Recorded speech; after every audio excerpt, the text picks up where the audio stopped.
오늘의 큐티 말씀은 예레미야 9장 7절부터 16절입니다. 제목, 다른 길은 없다. 먼저 앞뒤 문맥을 살펴보겠습니다. 남유다 예루살렘의 심판을 피하는 방법은 없습니다. 이 사실을 알게 된 예레미야는 마음이 타들어갑니다. 이스라엘 백성들이 여호와를 배반하여 떠나 우상을 섬겼습니다. 그런데 백성들은 여전히 시온성 예루살렘에만 매달리면서 심판을 피할 수 있을 것으로 생각하고 있습니다. 이제 하나님께서는 거짓과 죄로 얼룩진 시온 예루살렘을 심판하십니다. 다른 길은 없습니다. 철을 불에 넣어서 시험하듯 유다 백성을 시험하시겠다고 선포하십니다. 다른 길은 없습니다. 모든 것을 인정하고 여호와께 돌아오는 것이 가장 빠른 길이고 안전한 길이지만 고집불통인 시온 예루살렘은 여전히 심판에 대해 무감각한 모습을 보이고 있습니다. 문단을 나눠보겠습니다. 7절부터 11절은 여호와께서 유다에 대한 심판을 선고하시다. 12절부터 16절은 심판을 하시는 이유. 7절에 보면 유다 백성들이 죄를 지었기 때문에 백성들을 시험하시겠다고 하십니다.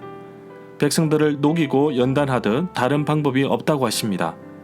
예레미야 6장 29절부터 30절에 보면 예레미야는 은을 연단하는 사람처럼 백성들을 살펴보라고 명령을 받습니다.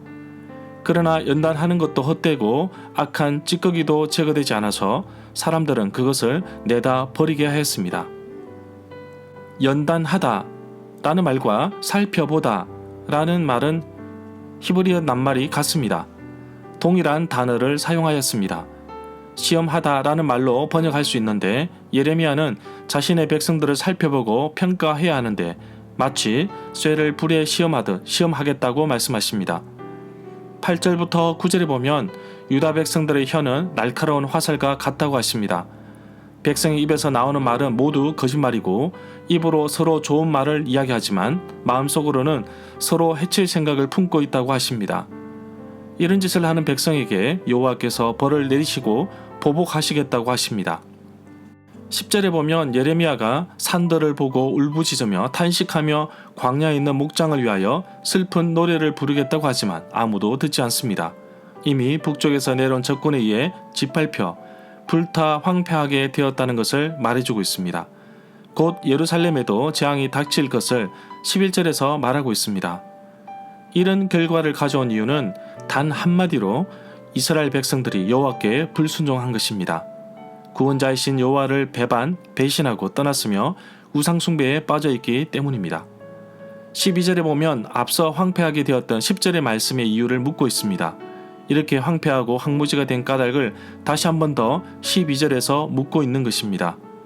13절에 보면 여호와께서 이 백성에게 율법을 주면서 지키라고 하였지만 이 백성들은 가르침을 저버리고 여호와께 순종하지 않았고 그대로 행하지 않았다고 말하고 있습니다. 14절에 보면 이스라엘 백성들은 구원자이신 여호와 하나님을 배반하고 떠났고 거짓의 신 바알을 따라 다녔습니다.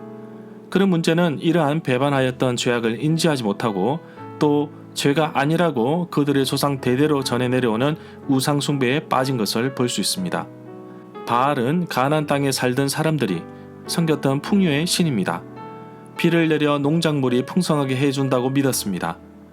자연을 주관하시는 여호와 하나님을 잊어버린 채 바알을 따라 살았던 것입니다. 바알은 남성 신으로 짝을 이루던 여신은 아세라입니다. 15절에 보면 그러므로 만군의 여호와 이스라엘의 하나님께서 이 백성에게 쓴 음식을 먹이며 독한 물, 독이 든 물을 마시게 하겠다고 하십니다. 16절에 보면 여호와께서 이스라엘 백성들을 여러 민족 가운데 흩으실 것이라고 말씀을 이미 레위기에서 경고하셨습니다. 이스라엘 백성들이 여호와께서 주신 말씀, 율법을 잘 기억하고 지켰다면 백성에게 이런 슬픔을 당하지 않았을 것입니다.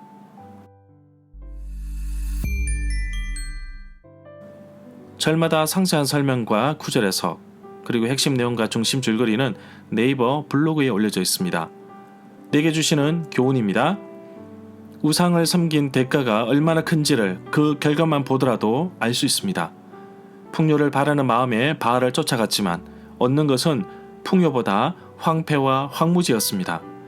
가장 소중한 것을 잃어버린 셈입니다. 더 늦기 전에 여호와께 돌아가면 됩니다. 그런데 이스라엘 백성들은 너무나 고집이 세고 자기 마음대로 살았기 때문에 깨닫는 지혜도 없고 사람도 없습니다. 하나님께서 우리 성도들에게 세상을 사는 지혜를 주셨고 그 지혜로 하나님의 말씀을 깨닫고 살도록 하셨습니다. 그럼에도 불구하고 세상을 따라 살아가지 않는지요? 이스라엘 백성들처럼 하나님께서 내가 가진 모든 것을 헛어버릴 수 있다는 사실을 우리는 깨달아야 합니다. 하나님이 주신 지혜로 우리는 세상을 바꾸며 살아가야 할 것입니다. 예레미야는 곧 있으면 철옹성 같은 예루살렘도 무너질 것인데 남유다 백성들이 회개하고 여호와께 돌아오기를 바라고 있을 것입니다. 그럼에도 불구하고 고집불통인 예루살렘은 돌아오지 않습니다. 한국 교회도 하나님 앞에서 바로 서 있지 않으면 예루살렘처럼 언제 하나님의 심판이 임할지 모릅니다. 그러므로 깨어 있어야 합니다. 하나님 말씀 가운데 바로 서 있어야 합니다. 오늘 하루 깨어있는 나 한 사람이라도 하나님 말씀대로 순종하며 살 때 내 주변이, 내 교회가, 내 나라가 바뀌어질 것을 기대하며 살아가는 하루가 되기를 간절히 소망합니다.